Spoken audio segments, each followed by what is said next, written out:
दुखद घटना घटित हुई उस समय नई दिल्ली रेलवे स्टेशन के प्लेटफॉर्म नंबर 14 पर पटना की ओर जाने वाली मगध एक्सप्रेस और प्लेटफॉर्म नंबर 15 पर जम्मू की तरफ जाने वाली उत्तर संपर्क क्रांति खड़ी थी।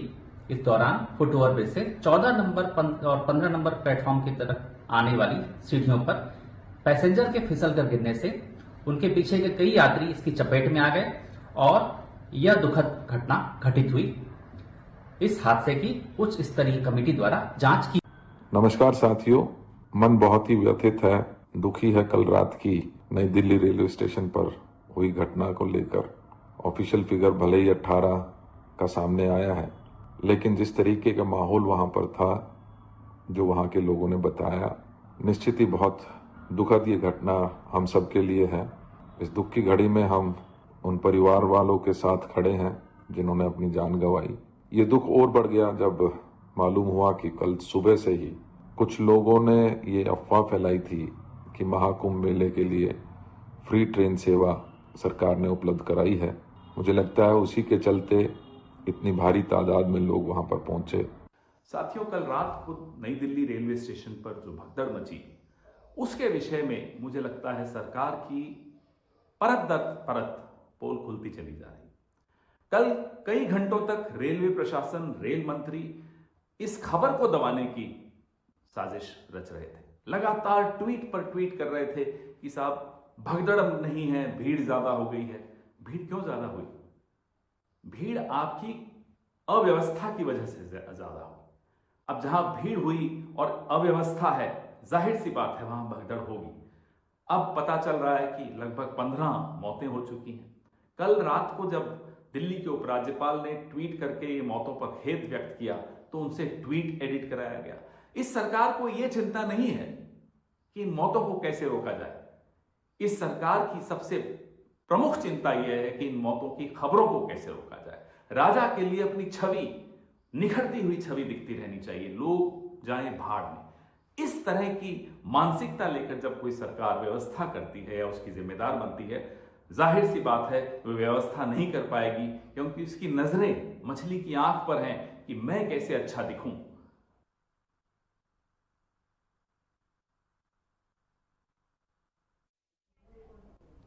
नई दिल्ली रेलवे स्टेशन पर हुई भगदड़ में करीब 18 लोगों की मौत हो गई और इस घटना पर अधिकारियों और सरकार ने शोक व्यक्त किया है। पीएम नरेंद्र मोदी ने भगदड़ में मारे जाने वालों के प्रति श्रद्धांजलि दी, तो वहीं रक्षा मंत्री राजनाथ सिंह ने भी हादसे में मारे गए लोगों पर दुख जाहिर किया। राष्ट्रपति द्रौपदी मुर्मू ने कहा है कि नई दिल्ली रेलवे स्टेशनों पर मची भगदड़ में लोगों की मौत की खबर सुनकर बहुत दुख हुआ। इसके अलावा सीएम योगी और उपराष्ट्रपति ने भी इस घटना पर दुख जताया। तो वहीं अश्विनी वैष्णव ने इस पर कहा है कि नई दिल्ली रेलवे स्टेशन पर स्थिति अब काबू में है और इस घटना की उच्च स्तरीय जांच के आदेश दिए गए हैं। भगदड़ में हुई 18 लोगों की मौत, अधिकारियों और सरकार ने इस पर जांच जो है वो बैठा दी है और साथ ही साथ इस पर शोक जो है वो भी व्यक्त किया है।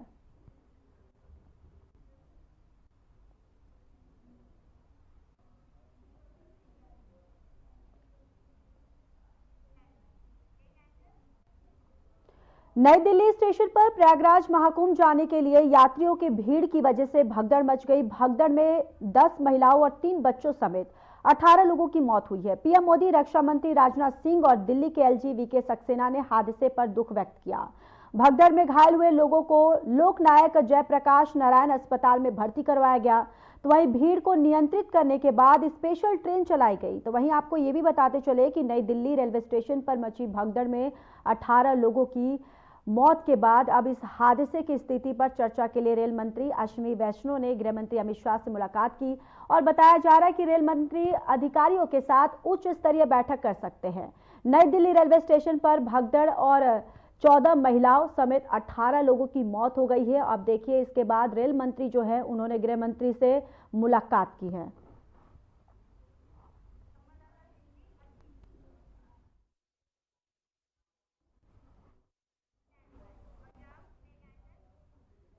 तो इसी खबर पर ज्यादा जानकारी के साथ हमारे संवाददाता अजीत जुड़ चुके हैं। अजीत, देखिए वहां पर अभी फिलहाल मैं आपसे अपडेट लेना चाहूंगी कि वहां की स्थिति क्या है और इस हादसे का, इस भगदड़ का आखिर जिम्मेदार कौन?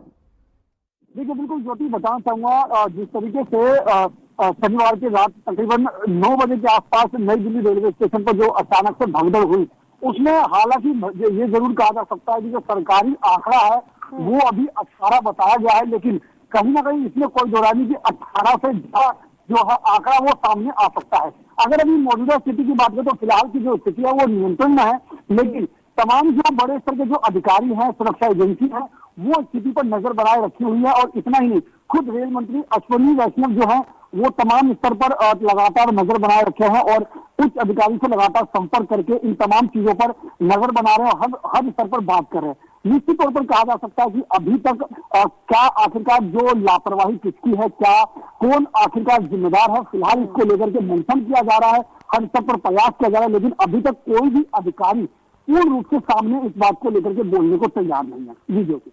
बिल्कुल अजीत, जिस तरीके से आप बता रहे हैं कि अब इस पूरे हादसे को लेकर मंथन किया जा रहा है, लेकिन सवाल अजीत ये भी उठता है कि एसी रूम में बैठकर और मंथन और चर्चा करने से आखिर कुछ फायदा नहीं है, क्योंकि हमने हमेशा देखा है जिस तरीके से मौनी अमावस्या की बात की अगर बात किया जाए, और जब भी ऐसे वीकेंड होते हैं तो कहीं ना कहीं जो श्रद्धालु होते हैं वो महाकुंभ में जाने के लिए उनकी जो तादाद, जो भीड़ जो है वो बढ़ जाती है।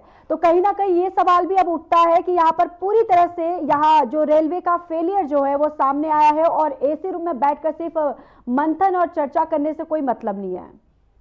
तो बिल्कुल ज्योति, इसमें कोई दो राय नहीं कि जिस तरीके से जब ये हादसा हुआ और उस समय अचानक से भगदड़ मची और जिस तरीके से चीजें सामने आई कि साफ तौर पर कि वहां पर यात्रियों की संख्या अचानक से इतनी ज्यादा हो गई कि जो मिसमैनेजमेंट हुआ, क्योंकि इसमें कोई दो राय नहीं, यहाँ पर जो रेलवे प्रशासन की तरफ से जो मिसमैनेजमेंट हुआ वो वास्तविकता में असली वजह कही जा सकती है और कहीं ना कहीं रेलवे का जो मैनेजमेंट है वो सबसे बड़ा फेलियर माना जा सकता है। अब देखना ये होगा कि रेलवे इस मिसमैनेजमेंट को किस हद तक स्वीकार करता है और इस जो स्थिति हुई इसके बाद अपने मैनेजमेंट में किस तरह से बदलाव करता हो, आगे इससे सीख लेकर के आगे भविष्य में इस तरह की कोई स्थिति दोबारा से ना हो, इसको लेकर के क्या प्रयास करता है ये देखने वाली बात होगी। लेकिन बिल्कुल जैसा कहा कि एसी रूम में बैठ करके इस तरह के मंथन से कुछ नहीं होगा जब तक कि हर स्तर पर प्रयास ना किए जाए। जी। और बिल्कुल अराजीत, सरकार जो है इससे भी बच नहीं सकती है कि सरकार जिस तरीके से जब ऐसे हादसे होते हैं तो सरकार कहती है कि हमें अंदाजा नहीं था कि इतने तादाद में जो श्रद्धालु है, जो लोग हैं आ जाएंगे। तो आप ये बोलकर भी आप बच नहीं सकते, क्योंकि आप जिस तरीके से आपने कहा कि हम महाकुंभ को लेकर हमारी तरफ से पूरी तैयारियां हो गई है, लगातार आंकड़े जो है वो सरकार की तरफ से इतना बढ़ चढ़कर बोला जा रहा है और वाहवाही जो है वो लूटी जा रही है कि 50 करोड़ श्रद्धालु जो है वो महाकुंभ में आके डुबकी लगा चुके हैं। लेकिन इस तरीके के जो हादसे होते हैं उस पे सरकार हो या फिर प्रशासन हो कहीं ना कहीं बचती हुई नजर आती है। और एक तरफ तो ये भी सवाल उठते हैं कि जिस तरीके से जो विपक्ष है वो सवाल उठाता है कि जो सरकार है वो आंकड़े तक छुपाती है।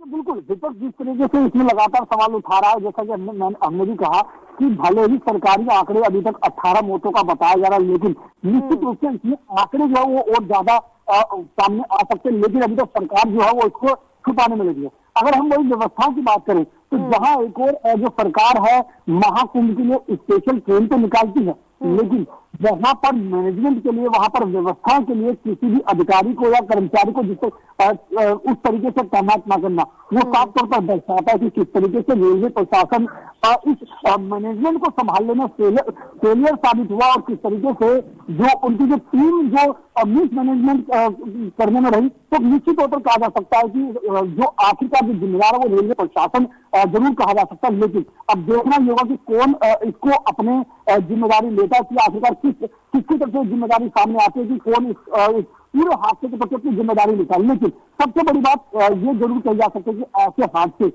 इससे पहले भी हुए हैं और लगातार जब हादसे होते हैं उस समय तमाम शासन और प्रशासन द्वारा बैठकों का दौर, बातचीत का दौर शुरू होता है, मंथन का दौर शुरू होता है, लेकिन उसके पहले और उसके बाद में वही कहा जा सकता है कि स्थिति जबकि तक रहती है। जी बिल्कुल अजीत, आप बने रहिए, लौटूंगी आपके पास। हमारे साथ मैनेजिंग एडिटर अनिल मिश्रा भी जुड़ चुके हैं। अनिल जी, आपके पास आते हुए सबसे पहला सवाल तो मेरा यही कि आखिर इस हादसे का जिम्मेदार कौन? नहीं, देखिए ज्योति, अभी चूंकि एक हादसा हुआ है और एक दर्दनाक हादसा है, बहुत दुखद हादसा है, इस पर शायद अभी कहना जल्दबाजी होगी जिम्मेदार कौन होगा। लेकिन हाँ, कुछ कमियां जरूर रह गई जिसके कारण इस तरह का एक हादसा हम लोग के सामने आया। जैसा पूरी जानकारी मिल रही है कि प्रयागराज जाने के लिए नई दिल्ली रेलवे स्टेशन पर काफी संख्या में लोग इकट्ठे हो गए, क्योंकि स्पेशल ट्रेनें चलाई गई हैं, बहुत ज्यादा चलाई गई हैं। और अभी तक जिस ढंग से रिपोर्ट आ रही थी प्रयागराज में, वो भीड़ इतनी ज्यादा थी कि पब्लिक अपने आप को रोक के रखी हुई थी। आधी से ज्यादा पब्लिक अभी अंदाज में थी कि शायद 12 तारीख को जो शरद पूर्णिमा है, माघ पूर्णिमा, वो खत्म हो जाएगा तो वहां पर भीड़ कम हो जाएगी, तब हम चल के संगम में महाकुंभ के पर्व पर डुबकी लगाएंगे। तो उसी के दौरान, चूंकि आज संडे था, लोगों के पास अपना समय बचाने का एक उपाय होता है कि सैटरडे को जाकर शनिवार को, संडे को वहां अपना स्नान करके रातों रात वापस आ जाएंगे। उन सब चीजों को अगर देखते हुए कहा जाए तो कल अचानक नई दिल्ली रेलवे स्टेशन पर इस तरह भीड़ कुछ ज्यादा ही, जो कि उम्मीद नहीं थी, अप्रत्याशित जिसे कहा जा सकता है, वो इकट्ठा होना शुरू हो गई। हाँ, गलती यहाँ पर ये हो गई कि स्टेशन के लोगों के द्वारा, वहाँ के जो प्रबंधक हैं या जो भी वहाँ के नियम कानून देख रहे हैं, उनको थोड़ा पहले अलर्ट हो जाना था, क्योंकि रिपोर्ट आई कि 8 बजे तक ही हर घंटे 1500 जनरल टिकट बिक रहे थे प्रयागराज जाने के लिए। तो कहीं न कहीं प्रशासन को वहाँ पर चौकस हो जाना चाहिए था। जिस ढंग से प्रशासन को अगर स्टेशन पर भीड़ दिख रही थी तो प्लेटफॉर्म पर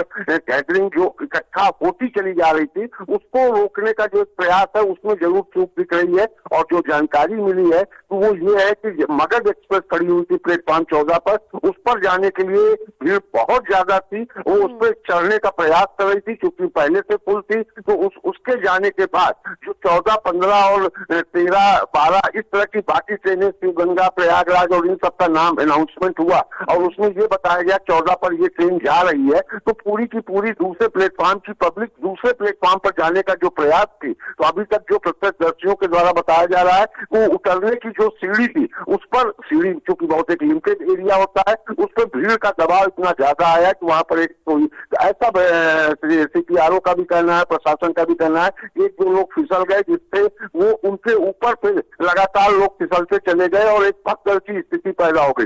एक दर्दनाक दुखदायी घटना जरूर हुई है सामने। और उसके बाद फिर पब्लिक, चूंकि भीड़ इस कदर ज्यादा थी, तो लोगों में जिसको कहते हैं हदस जाना, साम जाना, और वो अफरा तफरी का माहौल हुआ, जिसमें इस तरह से 18 मौतें और कम से कम 15 से 20 लोगों का घायल होना बताया जा रहा है। अभी सरकार पूरी तरह से इन घायलों के उपचार में लगी हुई है और सरकार पूरा प्रयास, वहां इंतजाम सुधारने का प्रयास कर रही है। सरकार की तरफ से बोला गया है कि एक उच्च स्तरीय कमेटी बनाई गई है जो जांच करेगी, इसका कारण का पता लगाएगा। लेकिन हाँ, जांच तो बाद में हादसे होने के बाद होते ही है, बिल्कुल सही है, लेकिन इस तरह की घटनाएं की पुनरावृत्ति न होने पाए, जैसा प्रयागराज कुंभ में भी हुआ था।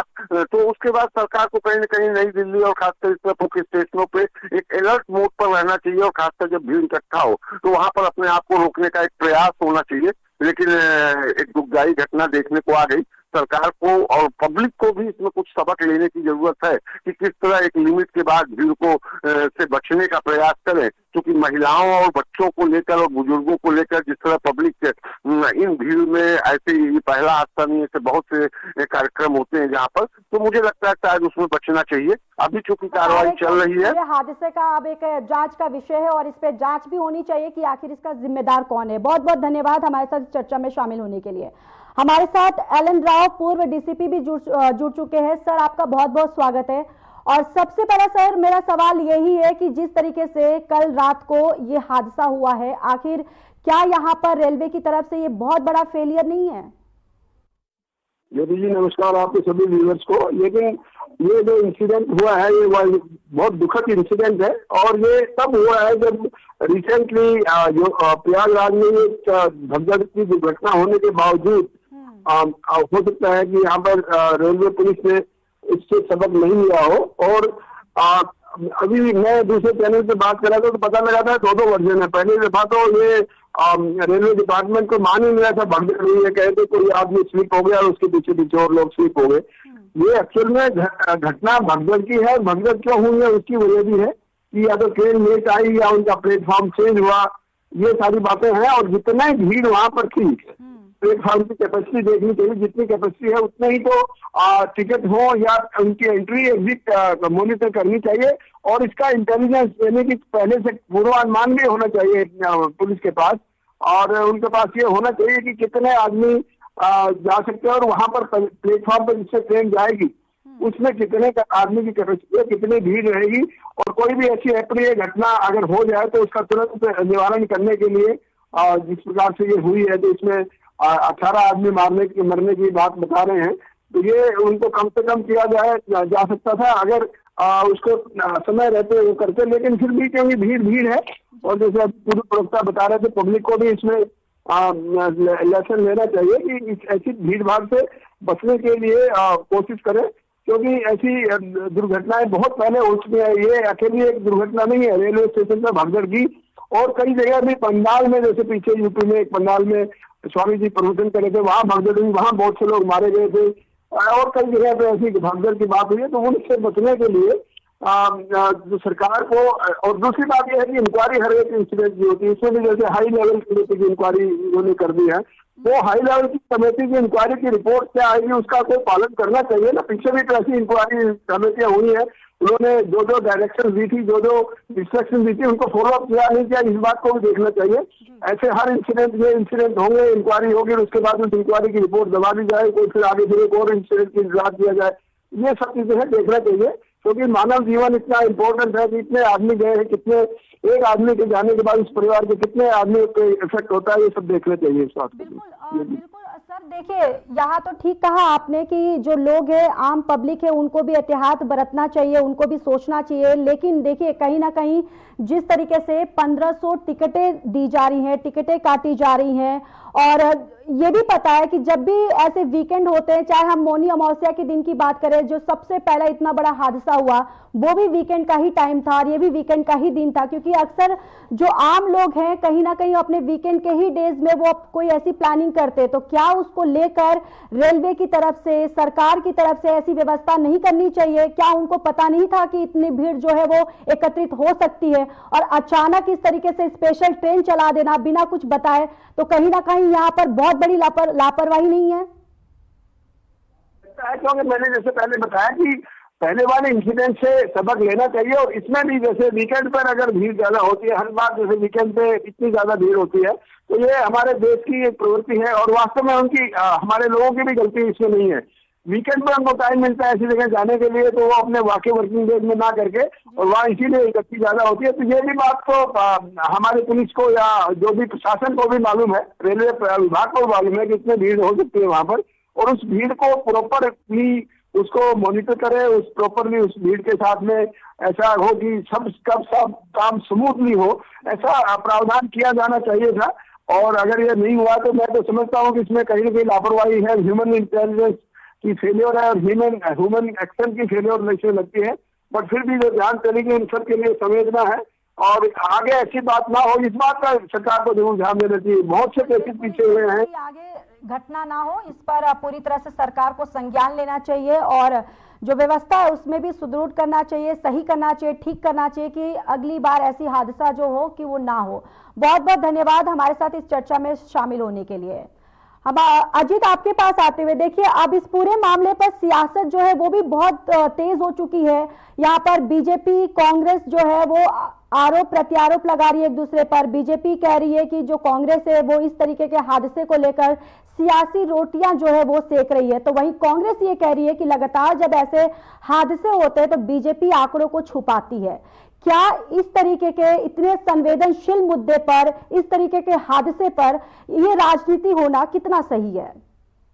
देखिए बिल्कुल ज्योति, ये कोई पहली बार नहीं है। ऐसे आमतौर पर जब भी ऐसी कोई घटना सामने आती है तो उसमें आरोप और प्रत्यारोप की जो राजनीति है वो आमतौर पर देखने को मिलती है, जहां एक और विपक्ष जो है उन मुद्दों को लेकर के सवाल खड़े करता है सत्तासीन सरकार पर, तो वही सत्तासीन सरकार जो है वो बार बार उसको एक राजनीति एंगल ना लेने का एक जो बात है वो रखती है। और कहीं ना कहीं ये कहा जा सकता है कि इसी का परिणाम रहा कि जहां एक और देर शाम को माफी चाहूंगा रात को ही खुद पूर्व मुख्यमंत्री और जो कार्यवाहक मुख्यमंत्री है आतिशी वो जो घटना के बाद पहुंची थी, तो उसके बाद दूसरी ओर जो भाजपा दिल्ली प्रदेश अध्यक्ष वीरेंद्र सचदेवा वो भी पहुंचे, उन्होंने भी हालात का जायजा लिया। निश्चित तौर पर कहा जा सकता है कि एक के बाद जिस तरह से बयानबाजी सामने आ रही है वो आरोप और प्रत्यारोप की राजनीति भी एक बार तेज हो गई है, और ऐसी घटनाओं में ये आमतौर पर देखने को भी मिलता है। जी ज्योति, बहुत बहुत धन्यवाद अजीत सारी जानकारी साझा करने के लिए। तो देखिए, नई दिल्ली रेलवे स्टेशन पर कल रात अचानक भगदड़ मच गई, जिसमें 18 लोगों की मौत हो गई, तो वहीं कुछ घायल अस्पताल में भर्ती हैं। बताते चले कि दिल्ली के पूर्व सीएम आतिशी और दिल्ली बीजेपी अध्यक्ष वीरेंद्र सचदेवा ने एलएनजेपी अस्पताल में भर्ती घायलों से मुलाकात की। भगदड़ की घटना पर डीसीपी रेलवे के पीएस मल्होत्रा का बयान जो है वो भी सामने आया है। उन्होंने कहा कि हमने भीड़ का अंदाजा लगाया था, लेकिन ये घटना बहुत कम समय में हो गई। उन्होंने आगे बताया कि रेलवे द्वारा तथ्यों की जांच की जाएगी और जांच के बाद हम घटना के पीछे के कारणों का पता लगाएंगे।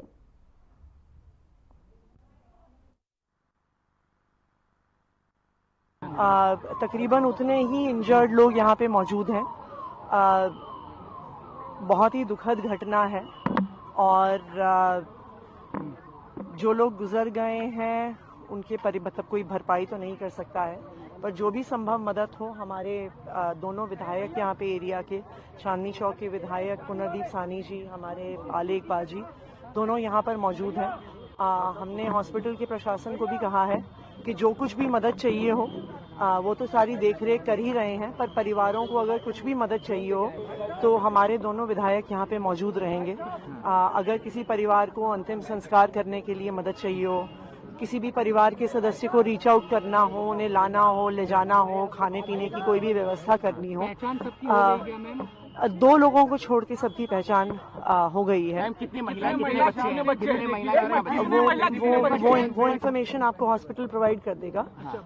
हम मिले हैं जो इंजर्ड हैं यहाँ पे, पूरा उनका इलाज चल रहा है और पूरी देखरेख के साथ इलाज चल रहा है। कई लोग हैं जिनको 4-5 पेशेंट्स हैं जिन्होंने कुछ देर में डिस्चार्ज भी कर दिया जाएगा। क्राउड का अंदाजा हम लोगों ने लगाया था और सिचुएशन में बता रहा हूँ, जो पूरा time fraction of the time जिसमें 10 मिनट में हुआ, उसमें ज्यादा लोगों का आना, उसके अलावा 2 ट्रेन का डिले होना। बाकी ये मैटर जो है एग्जैक्टली जो फैक्ट फाइंडिंग है वो रेलवे की तरफ से फैक्ट फाइंडिंग होगी। हमारी तरफ से जो है, हमारा आज के दिन का काम एज ए जीआरपी हमारा है for the inquest and other proceeding, वो हमारी यूनिट कर रही है। 3 नंबर प्लेटफॉर्म के लोगों को 13 नंबर पर आने की जानकारी दी गई, इस वजह से माना जा रहा है कि भगदड़ नहीं, ऐसा 3 से 13 का कोई नहीं था। एक स्पेशल ट्रेन रेलवे की तरफ से चलनी थी, वो स्पेशल ट्रेन की अनाउंसमेंट जरूर हुई, बट एज सच कोई चेंज ऑफ प्लेटफॉर्म जब वो जो पॉइंट है वो एज सच अभी हमारे नोटिस में नहीं आया।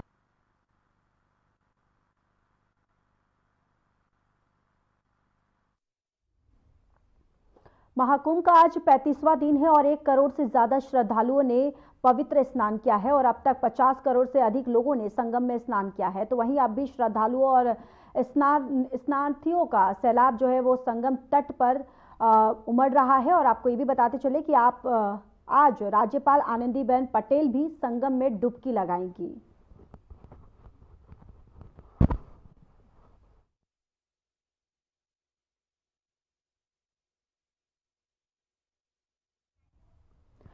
बीजेपी के संविधान के अनुसार राष्ट्रीय अध्यक्ष के चुनाव से कम आधी राज्य इकाइयों के अध्यक्षों का चुनाव होना अनिवार्य है।